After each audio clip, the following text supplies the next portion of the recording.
Hey guys, this is your boy Josh of Basic Value, and for today I'm going to be teaching you how to create a 3D effect for your shapes in Scratch. So first we're going to be choosing a sprite, and for the sake of this tutorial I'm going to use this arrow. I'm going to delete this cat because we're not going to use it. So first we're going to create our custom block. So we're going to name it Render 3D. Render 3D, then the input for this one is repeat, then another label for the x-axis, then input for the x-axis, another label for the y-axis, then also an input for the y-axis, then an additional label for the direction and input for direction, of course. So run without screen refresh.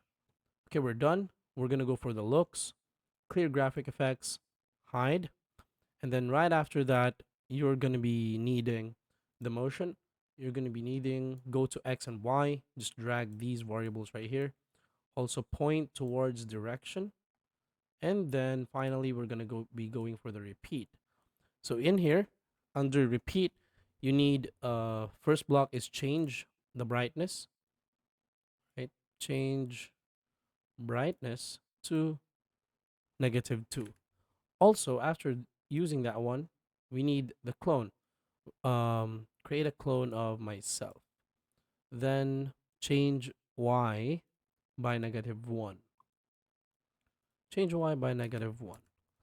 So we're done with that. Next set of blocks is going to be for the green flag. When the green flag is clicked, go back to your block. You're going to use this. Input the values 30, 0 for X, 0 for Y, 90 for direction. Then last set of blocks is going to be when I start as a clone. So that all of this is going to be cohesive.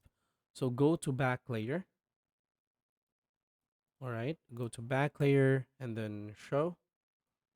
And then we're going to be using the forever repeat. Then for the motion, of course, turn clockwise 3 degrees. So that's it. As you can see, if I click on the green flag, it moves. It already has a 3D effect.